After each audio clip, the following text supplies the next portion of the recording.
Transform your small iPhone screen into a big screen spectacle instantly. To begin, you'll need to open Control Center on your iPhone. Swipe down from the top right corner of your screen. If you have an older iPhone with a home button, swipe up from the bottom of the screen instead.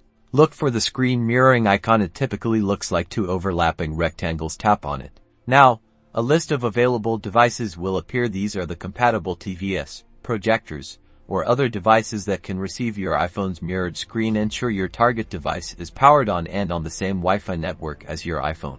Select the device you want to mirror your screen to tap on its name in the list. You might see a code appear on your TV or projector. If so, enter that code on your iPhone. When prompted, once connected, your iPhone's entire screen will be mirrored onto the larger display in real time.